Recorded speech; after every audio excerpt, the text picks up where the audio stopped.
Good morning guys, dito kami ngayon sa downtown Montego Bay sa Jamaica, Calacadong. So last discharging na ng barko namin dito, kaya naisipan namin na lumabas ulit for the last time, tsaka mag video na rin para alam mo yun, may souvenir or remembrance sa lugar na to after a year. Ito pala yung local na Jamaican patties nila dito. Titikman natin. Pangalan na Juicy Patties. Sige, pasok tayo. Entrance.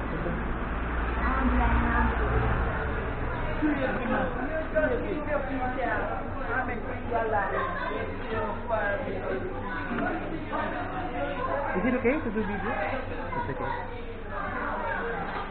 So, ito yung local na restaurant dito sa Jamaica. Meron silang mga soup, porridge, lugaw, tapos yung juicy patties. Meron sa atin yan, Jamaican patties. So, originally dito sa kanila yan galing yan. Titikman natin yan. Pipila tayo ngayon dito. Dong Ray. So guys, nakakuha na tayo ng isang Jamaican patties. Originally sa kanila talaga pala to galing. Meron tayo dyan sa Pilipinas, Jamaican patties yung pangalan ng stall.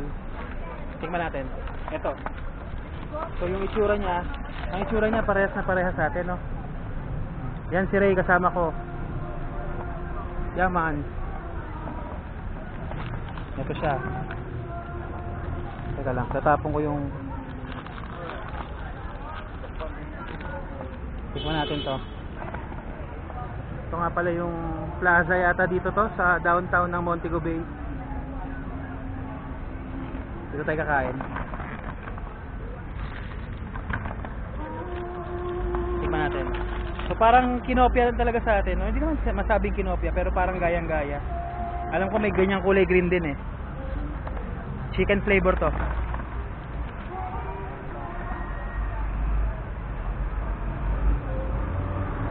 Masarap yan, no? Pero sa tingin ko mas masarap to pag may sauce. May nakita si Ray dito.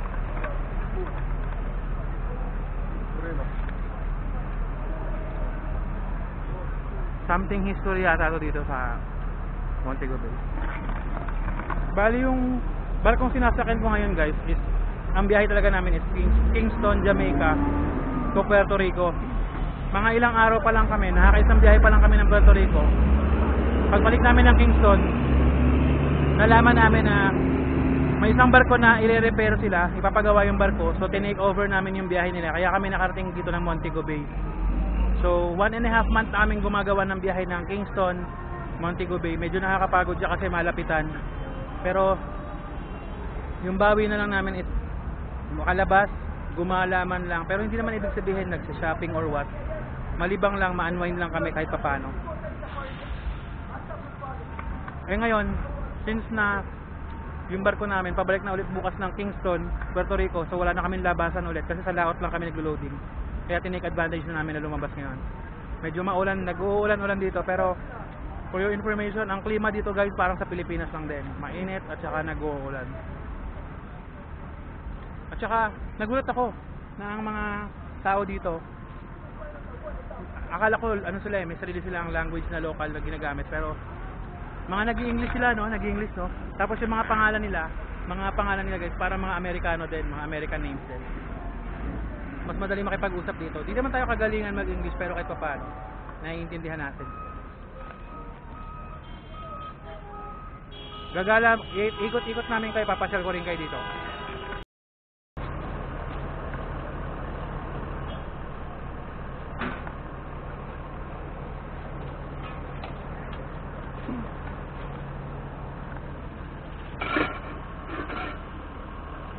Jerk pork, right? Yeah. Jerk pork. Spicy one. Spicy, okay. The other one is regular. Regular, yeah. Okay. No spicy. How much is one sauce? 400. Okay. Okay. Ha? Sige Dong Ray. Me?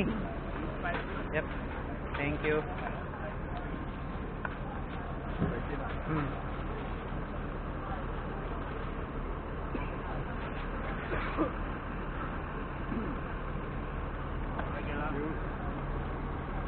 Tikman mo, Dong Ray.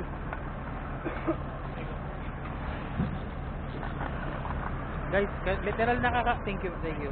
Literal nakatatapos na namin tikman yung patty sausage. Ito naman yung Jamaican hot sandwich nila, sausage sandwich. Yung pork jerk. Mukha siyang natural na ano lang mukha siyang common na sandwich lang dito sa Pilipinas, pero ang pinagkaiba kasi specialty nila dito sa Jamaica yung jerk chicken tsaka jerk pork. Kamusta lasa? Sarap lang. Tingnan natin guys.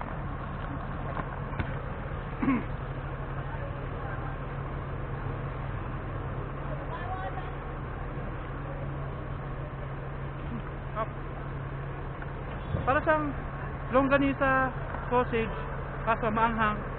Tapos yung sarili ng timpla nila yung jerk. Mabango siya guys.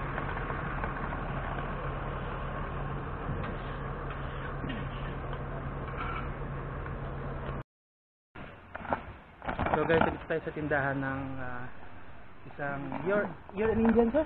Yeah, an Indian owner.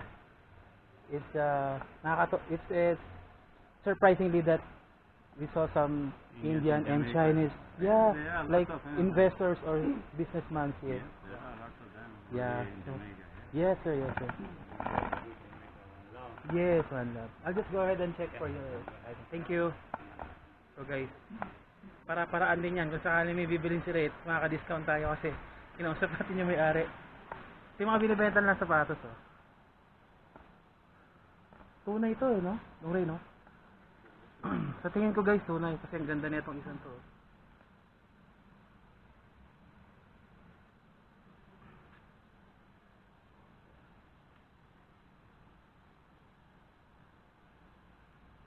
$14,000. So para lang may idea kayo about dito sa Jamaica. Para sa amin ha, medyo mataas ang, or ano ba, paano ko ba sabihin? Mahal dito para sa isang foreigner kung sakaling lalabas ka at mamimili ka, kasi ang palit ng $1 sa Pilipinas is 54 pesos. Dito sa kanila is 140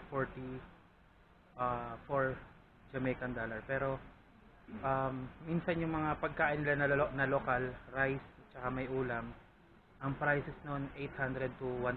So kayo na ang bahala mag-compute kung, or masabi nyo ko ba kung mahal siya or mura lang siya. Sa mga sapatos naman, ang mga prices na meron dito, like for example ito, sabi kasi dito original dito So itong Jordan na ito, kung hinawakan ni Ray, it's 14,000. Kung i-divide siya sa 144, kano ba to? 14 sa 144. Kasi guys, ang ganda. Magkano Dong Ray? 14 to 144. Kung i-divide siya 14,000 sa 144, divided by 144. Yung 144, yun yung Jamaican dollar nila. 97. So $97. So almost 5,000 din. $100, almost $100 sa mga 5,000 din. So tunay siya. Siguro mga presyohan niya para sa atin lang din dyan sa Pilipinas.